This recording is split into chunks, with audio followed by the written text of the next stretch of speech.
Hey, you guys, welcome back to my channel. It is Ali, your favorite eccentric SLO-mad. And today, you guys, we're going to be talking about the differences between visa exempt and visa on arrival, and why, in some instances, I actually prefer applying for a visa in advance if a visa is required rather than doing a visa on arrival. All right, you guys, so let's get into it. But before we do, if this type of information is helpful for you, entertaining for you, good to share with other people, help you on your journey, whatever the case may be, make sure you click the subscribe button, the notification bell, so that you know when I go live or share another video. Okay, so let's get into it. What is visa exempt? All right, y'all. So visa exempt means that you hold a passport that allows you to enter countries without applying for a visa, and you get to stay for a certain duration, whether it's 7 days, 15 days, 30 days, 60 days, 6 months, 1 year. Let me give you a couple of examples. We can go with a US passport, and I'm going to tell you guys, the passport that you hold dictates your visa status.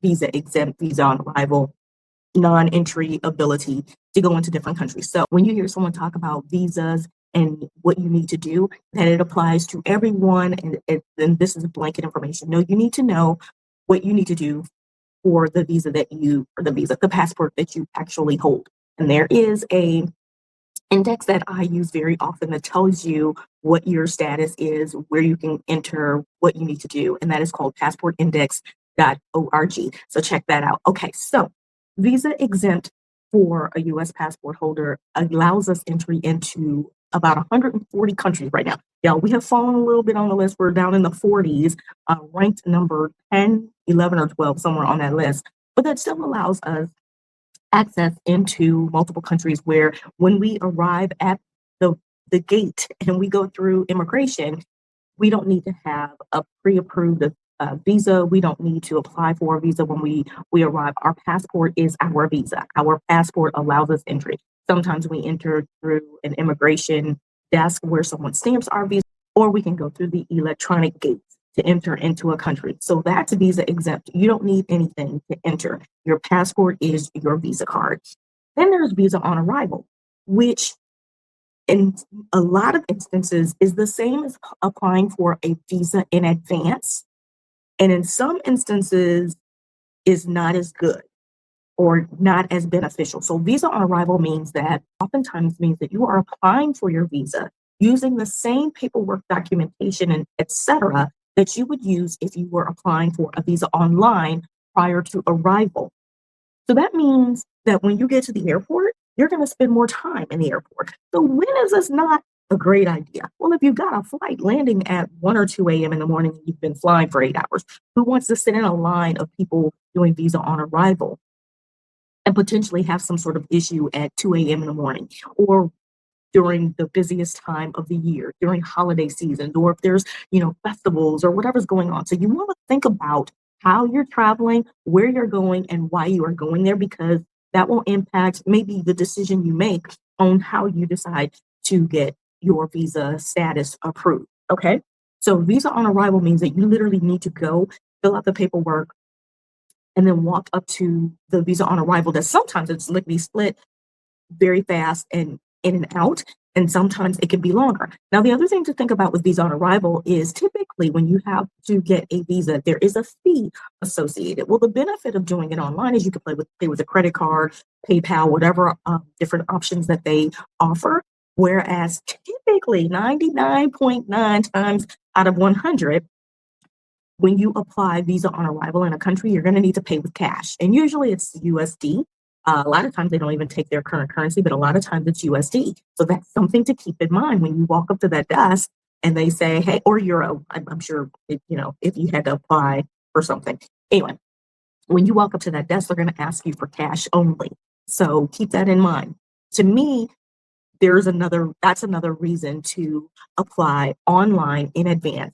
I like to walk in places either visa exempt, knowing that I don't need to prove anything to enter the country, or already have my visa approved before I arrive. Very rarely do I like doing visa on arrival unless that is the only option. So again, visa exempt, you don't have to do anything. Your passport is your visa entry card.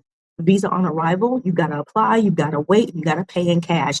Visa online, for countries where visas are required means that you do everything in advance. You get your approval in advance. You know your status before you get to the airport, and you don't have to have any cash in order to pass through the immigration desk over to the other side. So, guys, I hope this is helpful. I hope that this clears up some things for you and gets you to think about what you need to do before you go. Any country you go to, guys, please do some homework and some research and find out what you need to apply for, what you need to have to enter a country, and how long that process could potentially take, so that you are not waiting until the last minute to do something and then you potentially void your travel. If you are going to a country that requires a visa, what I like to do, this is my last little tip here for this video. What I like to do, because typically with the visa, they want where you're going to be staying and the duration of your stay, and sometimes which airport you're going in and out of sometimes.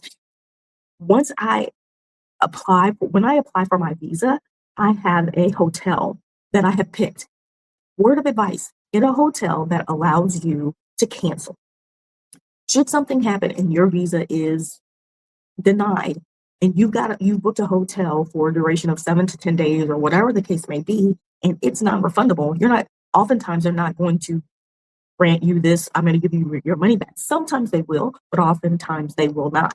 So book something for the entry into the country or however long you're going to stay or whatever the case may be, and make sure that it is allows for cancellation. Apply for your visa within that time of that cancellation window. Make sure you get approved, and then decide if you're going to keep that stay or if you're going to extend or stay somewhere else. If you're popping around to different places within that country, know which airport you're going to fly out of, because sometimes visas require you to state your in and out entry and exit points. Okay, so those are just a couple of tips to keep in mind when you're applying. Apply early, get it out of the way. Some visas, check to see, because not everybody is the same. Some visas allow you to apply 6 months in advance, and they are based off of the day that you are planning to enter the country, not the date of approval. So you want to understand how the visas are set up for those particular countries. And what I'm saying to you is that it could be different from the last place you apply for a visa. And what I will say is typically most Americans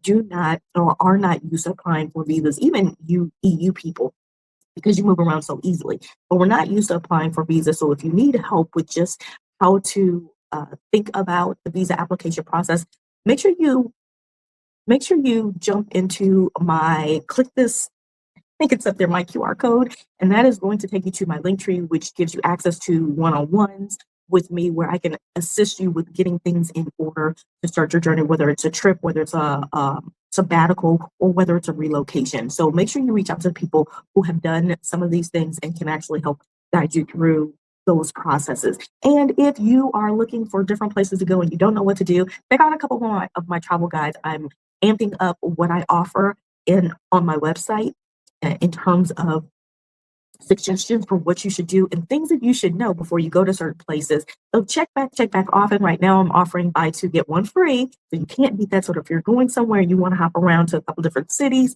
within that country, that is a great offer for you. Anyway, I hope this information is helpful, and I will see you guys on the next video. You guys know the drill. Toodles and noodles.